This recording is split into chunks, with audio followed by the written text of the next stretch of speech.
Bismillahirrahmanirrahim. Assalamualaikum warahmatullahi wabarakatuh. Waalaikumsalam.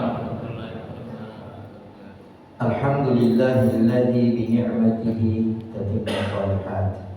Segala puji bagi Allah Subhanahu wa taala yang karena limpahan nikmat dan karunia darinya semata sehingga kesolehan ini dapat terlaksana dengan baik dan sempurna. Asyhadu an la ilaha illallah wahdahu la syarika lah wa asyhadu anna Muhammadan abduhu wa rasuluhu wa safiyyuhu wa khaliluhu sallallahu alaihi wasallam wa ala alihi wa sahbihi wa man sara ala nahjihi ila yaumiddin, amma ba'd. Ma'asyiral muslimin wal muslimat yang semoga senantiasa mendapatkan limpahan taufik, hidayah, kasih sayang, ampunan serta perlindungan dari Allah Subhanahu wa taala. Pada malam hari ini alhamdulillah di tengah-tengah aktivitas kita yang sangat menyibukkan, Allah mengaruniakan kepada kita kesempatan dan peluang yang sangat amat berharga untuk mempelajari bahagian-bahagian dari syariat agama Allah Subhanahu wa taala. Di antara lautan ilmu yang diajarkan oleh baginda Rasulullah sallallahu alaihi wasallam dan menjadi warisan utama Rasulullah sallallahu alaihi wasallam untuk umatnya. Kita berada pada bagian kelompok yang Allah Subhanahu wa taala janjikan kepadanya kebaikan yang tak terhingga karena aktivitas ini. Nabi kita Muhammad sallallahu alaihi wasallam bersabda, "Man yuridillahu bihi khairan yufaqihuhu fid-din." Barang siapa yang Allah Subhanahu wa taala kehendaki untuknya kebaikan, maka Allah akan berikan kepadanya fikih agama. Apa itu fikih? Pengetahuan yang dalam dan detail terhadap syariat agama. Oleh karena itu, ma'asyiral muslimin, fikih dalam agama kita adalah merupakan lub inti daripada ajaran. Dan semua bahagian dari agama yang telah diajarkan oleh Rasulullah SAW itu serta telah dicontohkannya melalui praktek amalan Rasulullah SAW semenjak diangkat menjadi Rasul hingga beliau wafat, baik itu bahagian daripada akidah, keyakinan atau ibadah ritual serta akhlak dan kepribadian dalam interaksi sosial. Semua itu adalah lub inti daripada agama ini. Tidak ada di antaranya kisru, kulit. Kita tahu ma'asyiral muslimin, kulit pada sebuah buah itu tidak ada nilainya. Kulit itu dibuang ma'asyiral muslimin dan tidak diambil manfaatnya. Seperti makanan-makanan, maka kulit hanya tempatnya di tempat sampah. Yang diambil isinya.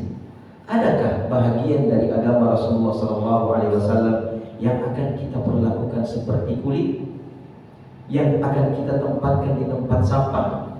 Kita tidak mengambil manfaat darinya? Tentu tidak ada, ma'asyiral muslimin.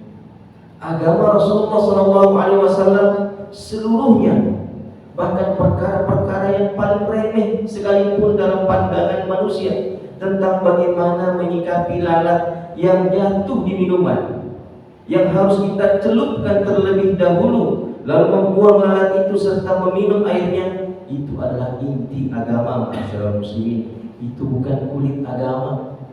Itu adalah ajaran kesucian dan kemuliaan yang telah diwariskan oleh Nabi yang mulia dan agung, yang telah menyempurnakan syariat seluruh agama yang pernah ada dibawa oleh nabi-nabi sebelumnya. Maka ma'asyiral muslimin yang dirahmati Allah Subhanahu wa taala, dulu ada seorang ulama yang sangat amat terkenal, digelar dengan Sultanul Ulama. sultannya para ulama, Al-Imam Al-Izzuddin bin Abdissalam. Ditanya beliau, bagaimana hukumnya menyematkan istilah bagi ajaran-ajaran tertentu dalam agama Islam ini sebagai kisyur. Kisyur itu kulit. Mengistilahkan ada bagian-bagian dari agama dan syariat ini kulit, dan yang lainnya adalah luh inti. Maka beliau mengatakan tidak boleh bagi seseorang untuk mengistilahkan, untuk menamakan bahagian-bahagian dari agama ini sebagai kisyur. Tak boleh, masyaallah muslimin. Sebab di dalam agama ini seluruhnya adalah manfaat. Di dalam agama ini seluruhnya adalah kebaikan. Yang jika seseorang mengamalkannya, dia akan mendapatkan pahala di sisi Allah Subhanahu wa taala. Dan dengan amalan itu dan dengan sikap itu, dia mendekatkan dirinya kepada Allah Subhanahu wa taala. Ada orang yang mengatakan, ngapain kita belajar mulai dari dasar tentang tahara, mengenal air ini layak, air ini tidak layak, tata cara berwudu, begini cara mengusapnya sekian kali dan tidak boleh meninggalkannya. Ngapain kita belajar perkara-perkara yang sangat amat sederhana, yang sangat amat remeh? Subhanallah, tidak ada yang sederhana dan remeh. Nilainya di dalam agama yang telah diajarkan oleh Rasulullah SAW.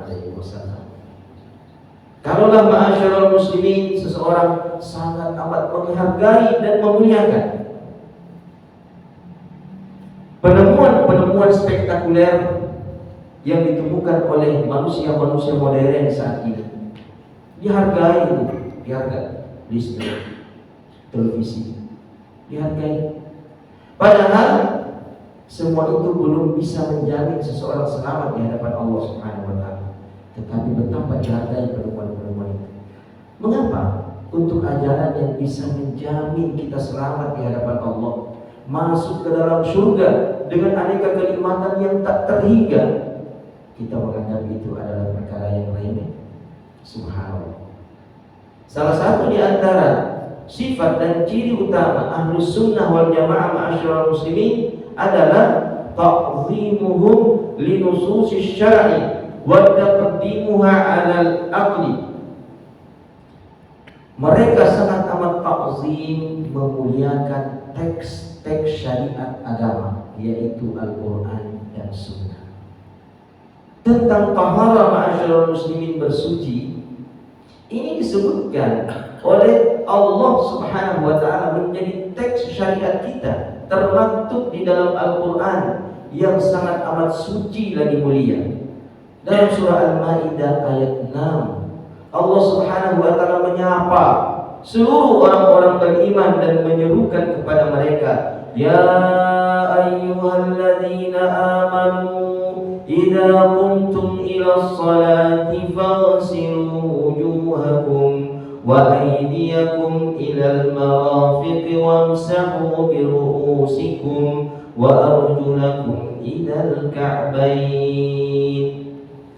Wahai sekalian orang-orang beriman, kata Allah, jika kalian hendak berdiri sholat, maka basuhlah wajah kalian terlebih dahulu, basuhlah tangan kalian hingga ke siku, dan usaplah rambut kalian, serta basuhlah kedua kaki kalian hingga mata kaki. Subhanallah. Tata cara tahara ini diabadikan secara terperinci tentang bagian-bagian tubuh yang mesti kita cuci dalam proses tahara itu di dalam Al-Quran. Subhanallah. Apakah kita akan mengatakan bahwa apa yang disebutkan oleh Allah pada ayat ini adalah kulit yang nanti tempatnya di sampah, yang tidak perlu kita perhatikan secara sungguh-sungguh dan serius? Tentu tidak, ma'asyiral muslimin yang rahmati Allah Subhanahu wa taala. Sebab kapan kita memperlakukan bahagian-bahagian agama ini seperti layaknya kulit pada buah atau makanan, maka sangat berat pertanggungjawaban kita nanti di hadapan Allah Subhanahu wa taala. Wala taqfu ma laysa laka bihi 'ilmun, innas sam'a wal basara wal fuada kullu ulaika kana 'anhu mas'ula. Demikian wanti-wanti dari Allah Subhanahu wa taala. Jangan engkau mengucapkan sesuatu yang engkau tidak memiliki ilmu tentangnya. Jangan nekat mengucapkan sesuatu yang kita tidak memiliki ilmu tentangnya. Inna sam'a, sesungguhnya pendengaran itu, wal basara, penglihatan itu, wal fuada, hati itu, kullu ulaika kana anhu mas'ula. Semua itu nanti akan dimintai pertanggungjawabannya oleh Allah Subhanahu wa taala pada hari kiamat nanti. Maka ma'asyiral muslimin yang dirahmati Allah Subhanahu wa taala, kita mempelajari agama ini mulai dari hal-hal yang sangat amat mendasar, itu karena kita sangat amat mencintai agama ini dan seluruh ajaran yang ada di dalamnya. Itu karena kita sangat mencintai Rasulullah SAW yang telah mengajarkan secara sempurna dan detail agama ini, dan telah mewariskannya secara sempurna pula untuk umatnya demi keselamatan mereka di dunia dan keselamatan mereka di akhirat nanti. Ma'asyiral muslimin yang dirahmati Allah Subhanahu wa taala, dalam surat Al-Ahzab ayat 21 Allah Subhanahu wa taala berfirman, A'udzu billahi minasyaitonir rajim, laqad kana lakum fi rasulillahi uswatun hasanah. Sungguh bagi kalian pada diri Rasulullah SAW itu terdapat uswatun hasanah, teladan yang sangat amat baik, contoh yang sangat amat baik. Tentang apanya ma'asyiral muslimin keteladanan itu pada diri Rasulullah untuk kita? Tentang apa? Tentang keyakinan dan akidahnya Rasulullah. Itu contoh dan teladan yang sangat baik. Tentang apa lagi? Tentang seluruh ritual-ritual ibadah yang dilakukan oleh Rasulullah SAW, mulai sejak dia bertaharah. Bayangkan tuh, dulu di masa Rasulullah, ketika Rasulullah berwudu itu ma'asyiral muslimin, ketika Rasulullah berwudu, para sahabat yang hadir di situ hampir berkelahi untuk memperebutkan air wudu Rasulullah sallallahu alaihi wasallam. Sampai segitunya mereka ma'asyiral muslimin, sisa air wudu Rasulullah diperebutkan oleh mereka. Andai saja sisa wudu Rasulullah itu tidak dianggap sebagai isu dalam agama, kulit dalam agama, padahal itu kan cuma air doang tuh ma'asyiral muslimin, yang mengalir begitu saja, dibiarkan mengalir begitu saja, tapi itu diperebutkan. Lalu bagaimana dengan risalah, ajaran yang datang melalui wahyu, turun melintasi lapisan-lapisan langit? Subhanallah, sebahagiannya diantar oleh malaikat paling utama Jibril alaihissalam.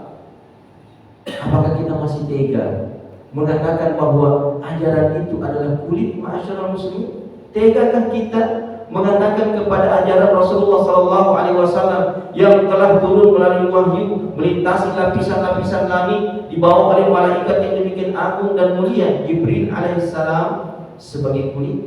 Tentu tidak, ma'asyiral muslimin.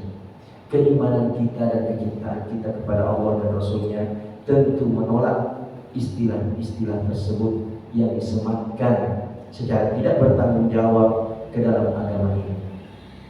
Peristilah itu sesungguhnya ma'asyiral muslimin, rahasianya disebarkan di tengah-tengah masyarakat kaum muslimin untuk mematikan semangat para pemuda belajar agama, sehingga muncul nanti generasi-generasi yang tidak tahu lagi agamanya, bagaimana cara berwudu. Mengapa? Karena sudah terinjeksi pikirannya, ini cuma kulit, kenapa ente sibuk belajar begitu, itu cuma kulit. Lalu pada akhirnya karena anggapan bahwa itu cuma kulit, mereka pun meninggalkan belajar. Maka tumbuhlah mereka menjadi pemuda-pemuda yang tidak memahami agamanya dengan baik. Pemuda ini akan menikah, ma'asyiral muslimin, akan menikah dan punya anak. Kira-kira apa yang dia ajarkan kepada anaknya ketika ia tidak memiliki ilmu agama? Bagaimana caranya dia mengajarkan kepada putra-putrinya tata cara berwudu yang benar, tata cara sholat yang benar, tata cara berzikir yang benar, tata cara membaca Al-Quran yang benar, kalau dahulu di masa mudanya dia tidak belajar karena menganggap itu semua bagian kulit-kulit saja? Akhirnya tumbuh satu keluarga yang semuanya mulai dari ayah, istri, anak, cucu yang tidak paham agama. Bayangkan ma'asyiral muslimin, kalau 3 generasi aja tidak paham agama, bagaimana generasi keempat, ma'asyiral muslimin? Akan lenyap agama ini. Oleh karena itu, marilah kita didik anak-anak kita, ma'asyiral muslimin, untuk benar-benar menghargai setiap bagian-bagian daripada agama ini, sehingga mereka termotivasi sungguh-sungguh dan serius mendalaminya, kalau perlu sampai menghafal matinya. Itu yang paling utama, ma'asyiral muslimin.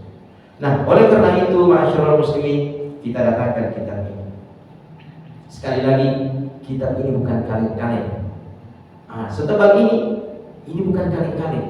Setebal ini bukan kulit, ma'asyiral muslimin. Semuanya adalah inti. Fathu Dzil Jalali wal Ikram fi Syarhi Bulughil Maram, untuk membuka rahmat Allah Subhanahu wa taala, keridhaan dan kasih sayangnya. Dimulai dari pembahasan yang sangat sederhana, ma'asyiral muslimin. Sederhana banget. Apa bab pertama? Babul miyah, bab penjelasan tentang air pada kitab taharah, bersuci. Apa pentingnya, ma'asyiral muslimin, kita mengenal bagian-bagian air? Penting banget, sangat penting. 70% tubuh kita ini terdiri dari apa? 70% tubuh kita terdiri dari apa? Air. 70% bumi ini terdiri dari apa? Air. Betapa banyak air menjadi bahagian dalam kehidupan di alam semesta ini. Kalau tidak ada air, ma'asyiral muslimin, matilah kita.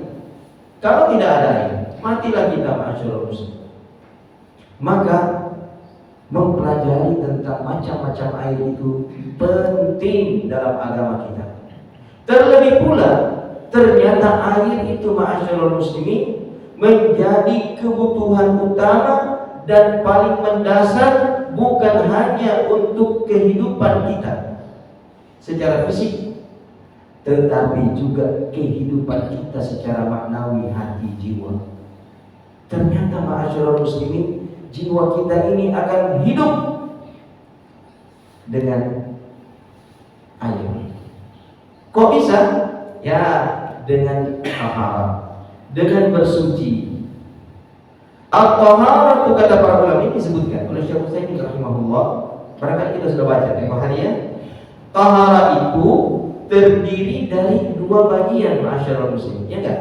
Bersuci itu terdiri dari 2 bagian. Sederhana ini, tapi mesti kita tahu ini bukan kaleng-kaleng dan ini bukan kulit, bahwa taharah itu terbagi 2. Apa yang pertama? Yang pertama, taharatun ma'nawiyah atau zahirah. Taharatun ma'nawiyah dan taharatun zahirah. Ma'nawiyah secara makna, kesucian abstrak, makna dari sisi makna. Kemudian taharah hissiyah, secara fisik suci. Taharatul ma'nawiyah itu berkaitan dengan jiwa, berkaitan dengan hati, bahwa jiwa dan hati kita bersih dari kekufuran, kesyirikan, dosa-dosa dan maksiat, dan itu dilakukan dengan taubat kepada Allah. Itu dilakukan dengan zikir dan doa, membersihkan jiwa, ma'asyiral muslimin. Lalu kita tidak boleh lupa bahwa ada taharatul hissiyah, ada taharat secara fisik yang dilakukan bukan dengan zikir, bukan dilakukan dengan doa, bukan dilakukan dengan tilawatul Quran, tidak, tetapi ia dilakukan dengan air. Dilakukan dengan air, ma'asyiral muslimin. Air menjadi sarana utama untuk membersihkan kita secara fisik. Dan ada dua hal yang dibersihkan oleh air. Ada dua. Yang pertama, air juga membersihkan kita dari secara maknawi, jiwa kita. Ternyata dosa-dosa kita itu yang tidak kelihatan yang tidak ada warnanya, tidak ada rasanya, tidak ada fisiknya. Dosa itu kan tidak ada. Ada yang pernah mencium aroma dosa? Ada? Ada yang pernah lihat warna dosa? Bagaimana kelamnya dia? Bagaimana hitamnya dia? Kalau kita mau mendeskripsikan warnanya kelam dan hitam, ada yang pernah lihat? Tidak ada. Ada yang pernah meraba betapa kasarnya itu dosa? Kalau dia memiliki fisik, kan tidak ada, ma'asyiral muslimin. Tetapi air wudu itu dapat menggugurkan dan menghapus dosa-dosa. Subhanallah, secara maknawi dia membersihkan seseorang dari dosa-dosa. Pada setiap tetesan-tetesannya, ma'asyiral muslimin, itu menggugurkan dosa. Rasulullah SAW menyatakan, "Ala ukhbirukum bima yamhu bihi Allahul khataya wa yarfa'u bihi darajat." Maukah aku kabarkan kepada kalian dengan sesuatu yang dengannya Allah Subhanahu wa taala akan menghapus dan menggugurkan dosa-dosa, serta akan mengangkat tinggi derajat seseorang di sisinya? Salah satu dari tiga hal yang disebutkan oleh Rasulullah SAW adalah menyempurnakan wudu di waktu-waktu seseorang membenci untuk menyentuh air wudu. Di waktu malam, di waktu subuh. Subhanallah, ma'asyiral muslimin, ternyata air wudu itu dapat membersihkan kita secara maknawi. Selain bahwa dia membersihkan kita secara zahir, secara fisik. Ketika ada sesuatu najis yang mengenai tubuh kita atau pakaian kita atau tempat sholat kita, maka pada saat itu wajib, ma'asyiral muslimin, untuk dibersihkan menggunakan air. Nah, ma'asyiral muslimin yang dirahmati Allah Subhanahu wa taala, ketika Rasulullah SAW ditanya oleh para sahabatnya tentang status hukum air apa? Air apa yang ditanya? Air laut. Ini hadis pertama yang disebutkan di sini, babul miyah. Hadis Abu Hurairah radhiyallahu taala anhu. Rasulullah SAW ditanya tentang air laut. Yang bertanya adalah sahabat-sahabat Rasulullah SAW. Status air laut itu bagaimana ya Rasulullah? Mekah itu ada lautnya. Madinah itu ada lautnya. Padang pasir, ma'asyiral muslimin. Padang pasir. Betapa jauhnya laut itu, ma'asyiral muslimin. Betapa jauhnya laut itu. Kalau lagi Makassar mungkin wajar. Dekatnya itu Pantai Losari. Tapi Madinah, jauhnya. Tapi kok mereka sempat memikirkan tentang air laut yang boleh jadi mereka sejak kecil tidak pernah menyaksikannya. Hebatnya itu para sahabat, sejauh itu dia pikirkan. Padahal boleh jadi ada di antara mereka yang sampai mati tak ketemu dengan laut. Tapi mereka sempat tanyakan. Pertanyaan ini menunjukkan betapa mereka sangat memperhatikan tentang wudu yang menggunakan air. Mereka tidak menganggap bahwa belajar tentang air laut itu kulit di. Subhanallah, mereka mesti tanya kepada Rasulullah, meskipun jarak mereka dengan air laut itu sangat amat jauh. Betapa mereka sangat memuliakan ilmu ini, ma'asyiral muslimin. Lalu Rasulullah pun menjawab tentang air laut. Jawabannya sederhana tetapi mengandung hukum yang sangat amat bermanfaat bagi umat ini sampai akhir zaman. At-tahuru ma'uhu al-hillu maitatuhu. Bahwa air laut itu status hukumnya tahur. Kan hukum air itu ada tiga. Yang pertama, hukum tahur terhadap air. Tahur. Apa itu tahur? Tahur itu tahirun fi nafsihi mutahhirun li ghairihi. Dia suci pada dirinya dan dia mampu mensucikan yang lain. Suci pada dirinya dan mampu mensucikan yang lain. Ada jenis air yang kedua, ma'asyiral muslimin, adalah air tahir. Dia suci pada dirinya tetapi dia tidak memiliki kemampuan untuk mensucikan yang lain. Dia hanya suci untuk dirinya. Seperti apa, ma'asyiral muslimin? Air kopi, air susu, air teh, suci, ma'asyiral muslimin. Air itu suci. Tetapi apakah kita akan mencuci baju dengan air kopi? Tentu tidak. Air susu tidak juga. Air teh tidak juga. Kalau untuk mencuci baju tidak, mengapa kita mesti pakai berwudu yang kesuciannya lebih tinggi? Dia tidak mampu mensucikan, ma'asyiral muslimin. Air kelapa? Tidak. Lalu kemudian jenis air yang ketiga adalah ma'un najis. Air najis, ma'asyiral muslimin, yang sama sekali tidak bisa dipakai bersuci. Sama sekali tidak bisa. Nah, air najis ini disebabkan oleh percampurannya dengan sesuatu yang najis dan merubah salah satu dari tiga sifatnya. Aromanya berubah karena percampuran dengan sesuatu yang najis, atau warnanya yang berubah karena percampuran dengan sesuatu yang najis, atau rasanya yang berubah karena percampuran sesuatu yang najis. Ketika kita mengetahui hal ini, ma'asyiral muslimin, maka ini akan mengantarkan kita pada keselamatan, pada keamanan untuk menjaga kesucian kita ketika kita hendak berhadapan dengan Allah Subhanahu wa taala. Kita sudah bisa memilih, oh, air ini saya tidak akan pakai untuk bersuci.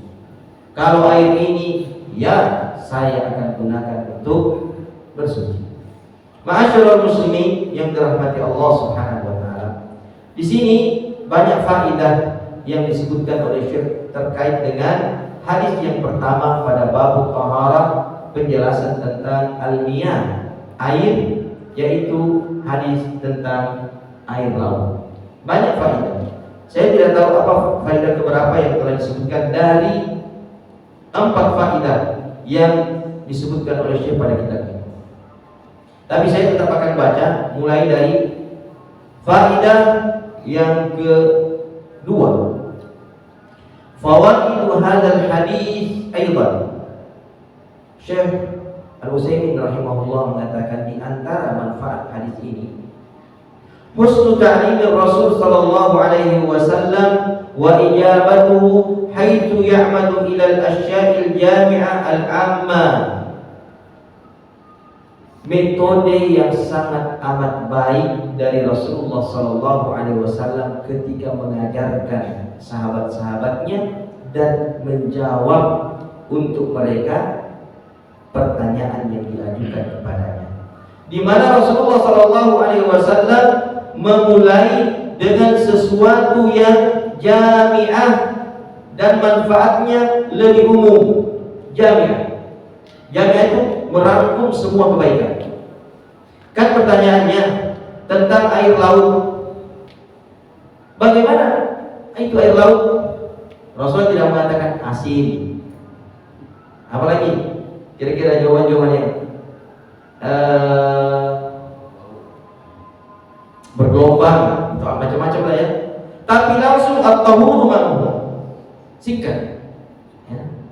At-tahuru ma'uhu, kalimat at-tahuru ma'uhu ma'asyiral muslimin mengandung manfaat yang sangat amat luas bagi seluruh umat beliau hingga akhir zaman. Meskipun di Madinah kala itu sama sekali mereka tidak akrab dengan air laut, maka ilmu ini sangat bermanfaat bagi orang-orang yang tinggal di pesisir pantai, di mana mereka tidak menemukan air yang tawar. Dan sumurnya juga asing. Subhanallah, mereka harus mendatangkan dari pulau lain air untuk mereka konsumsi sebagai minuman, ya kan? Dari sumur juga asing, ma'asyiral muslimin. Apakah mereka harus menunggu air dari luar untuk berwudu, padahal semua air di situ, di sekitar pulau kecil semuanya asing, biar air sumurnya juga asing. Maka dengan adanya hadis ini, subhanallah, mereka tetap bisa sholat 5 waktu, ma'asyiral muslimin. Mereka bisa tetap mensucikan diri dari janabah, ma'asyiral muslimin. Andai saja tidak ada hadis ini, kasihan orang pesisir pantai itu. Kebingungan, ma'asyiral muslimin. Betapa bermanfaatnya hadis ini. Singkat Rasulullah menjawabnya, at-tahuru ma'uhu al-hillu maitatuhu. Suci mensucikan airnya dan halal bangkainya. Ikan-ikan yang mati mengapung itu, ma'asyiral muslimin, halal untuk segera dikonsumsi. Kemudian yang ketiga, beliau mengatakan jawazu ziyadatil jawabi ala su'ali idza da'atil hajatu ila dzalik. Rasulullah mengajarkan satu metode penjawaban dari pertanyaan. Pertanyaannya cuma satu, tentang status hukum air laut. Tapi kok Rasulullah tambah jawabannya, al-hillu maitatuhu, halal bangkainya. Kan tentang bangkainya nggak ditanya oleh sahabat, nggak ditanya, ma'asyiral muslimin. Sahabat hanya bertanya tentang status air. Bagaimana dengan air laut? Jawabannya dua, al-hillu maitatuhu, at-tahuru ma'uhu, suci mensucikan airnya. Lalu ditambah al-hillu maitatuhu, halal bangkainya.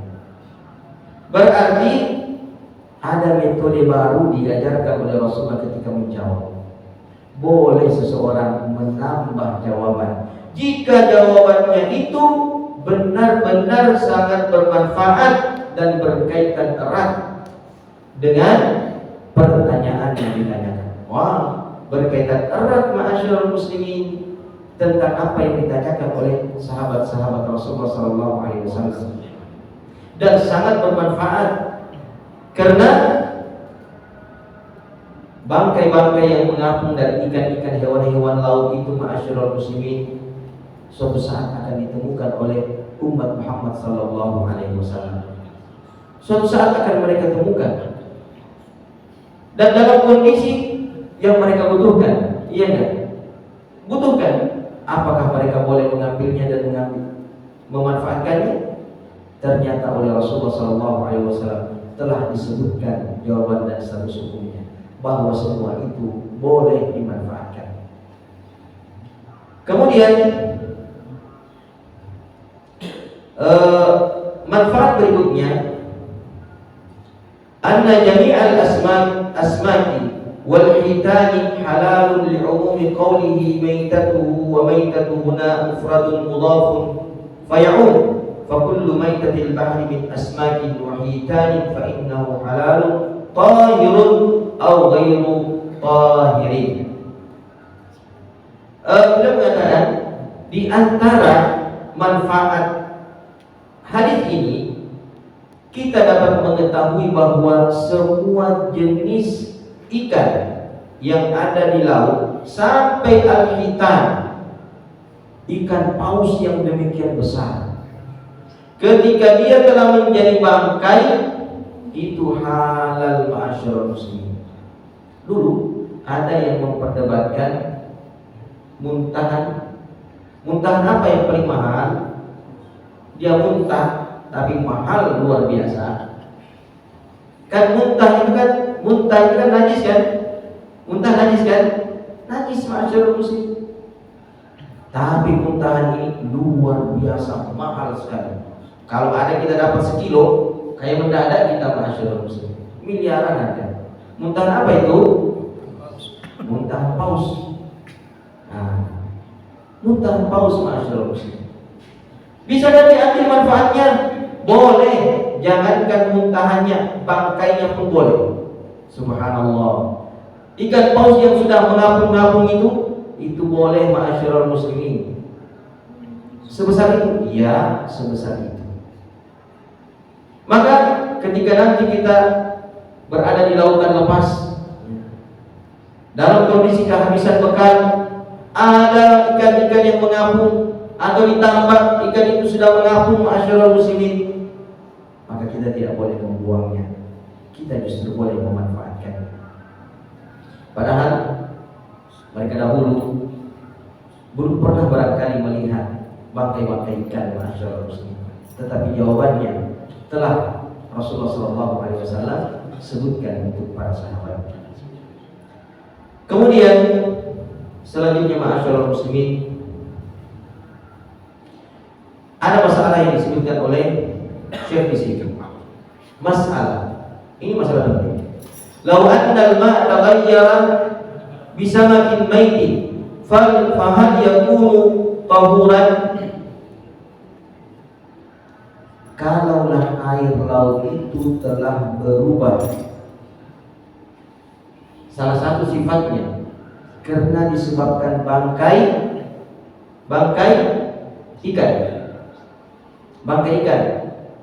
apakah air laut itu masih berstatus tahur? Kira-kira gimana?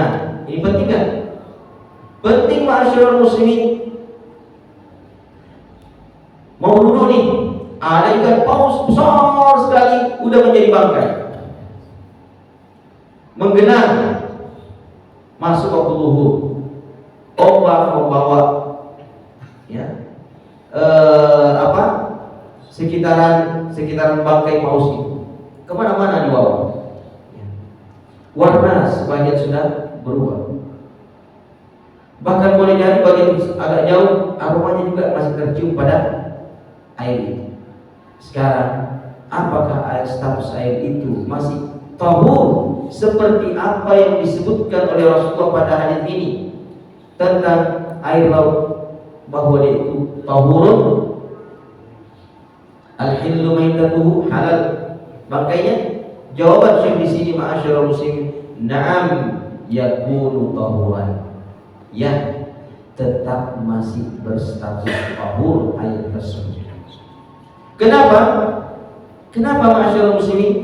Li'annahu taghayyara bi syai'in tahirin halalin fala yadhur. Karena perubahan itu disebabkan oleh sesuatu yang tahir dan halal. Sesuatu yang tahir dan halal sehingga tidak menjadikannya bermasalah atau tidak membahayakannya. Summa qala, atau tidak sebutin kan, hadis ini kata akhrajahu al-arba'ah, dikeluarkan oleh 4 ulama hadis. Di sini ada faedah disebutkan oleh beliau tentang hal tersebut, tetapi kita tidak membacanya.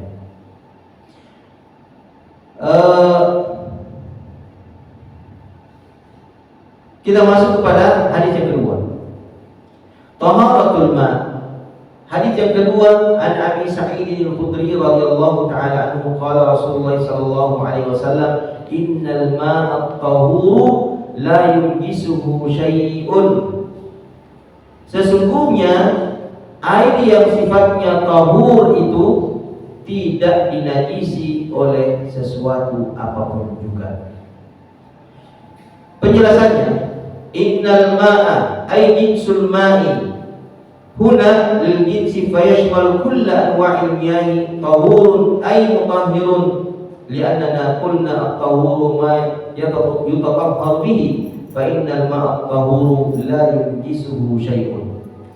Syekh Utsaimin mengatakan bahwasanya dalam hadis ini ketika Rasulullah mengatakan innal ma'a, ada alif lam di situ. Al-ma, Rasulullah tidak mengatakan innama'an, tapi ada alif lam.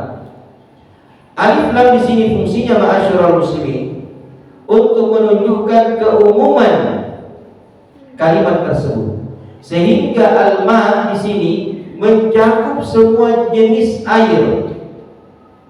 Ketika dia sifatnya tahur, suci, mau ke air hujan, mau ke air laut, air sungai, air sumur, ketika bersifat tahur, suci dan mensucikan, Rasulullah mengatakan la yunjisuhu syai'un, dia tidak dinajisi oleh sesuatu. Apa manfaat daripada hadis ini ma'asyiral muslimin? Kita sebutkan manfaat yang pertama saja. Annal ma'a tahurun mutahhirun min kulli najasatin sawa'an kanat najasatun mughallazah ka najasatil kalbi aw mukhaffafah ka najasatis sabiyyi alladhi lam ya'kul at-ta'ama aw baina dhalika sawa'un kanat tahiratan hadath aw taharatu hadathin aw taharatu khabathin fal ma'u yutahhiruha. Bahwasanya air yang sifatnya tahur itu, dan tahur adalah tahir fi nafsi, mutahhirun li ghairihi, dapat mensucikan yang lainnya, dapat mensucikan semua bentuk najis. Semua bentuk najis bisa disucikan oleh air yang sifatnya tahur. Baik najis itu najis mughallazah, najis mughallazah itu najis berat seperti air liur anjing, atau najis ringan seperti kencing bayi yang belum makan apa, masih menyusui. Itu najis ringan yang hanya dipercik-percikkan begini. Kalau mensucikannya, kita punya bayi, dia belum makan apa-apa, hanya menyusui, kencing dia, kena baju kita, saum kita, maka kita tidak perlu gosok dan kucek-kucek. Nah, hanya diambil air dan dipercikkan. Ya. Sekarang ada semprot-semprot, sekarang ada tisu basah, sederhana, lalu kita pakai sholat. Nah, ma'asyiral muslimin dirahmati Allah Subhanahu wa taala, beliau mengatakan bahwa hadis ini mengajarkan kepada kita bahwa air suci itu dapat mensucikan semuanya. Dan kalau kita mengatakan kita siram ini air seperti kencing orang Arab Badui di masjid, kencingnya di masjid, lalu Rasulullah memerintahkan Umar mengambil seember air, lalu dituangkan ke kencingnya. Ternyata ma'asyiral muslimin, air seember itu dapat mensucikan tempat tersebut. Berarti air yang seember itu tidak dinajisi oleh kencing tersebut. Sebab kalau dia dinajisi, ke tempat itu belum suci dan tidak boleh sholat di tempat tersebut. Ternyata semua itu bersih dengan seember air. Demikian manfaat daripada hadis tersebut yang disebutkan oleh Syekh, dan masih ada manfaat yang lain yang insyaallah akan kita sebutkan pada pertemuan yang akan datang. Demikian ma'asyiral muslimin rahmati Allah Subhanahu wa taala, pelajaran yang bisa diambil dari hadis kedua ini. Semoga bermanfaat, dan kita tutup dengan doa kafaratul majlis. Subhanallah wa bihamdihi, asyhadu an la ilaha illa anta, astaghfiruka wa atubu ilaik. Assalamualaikum.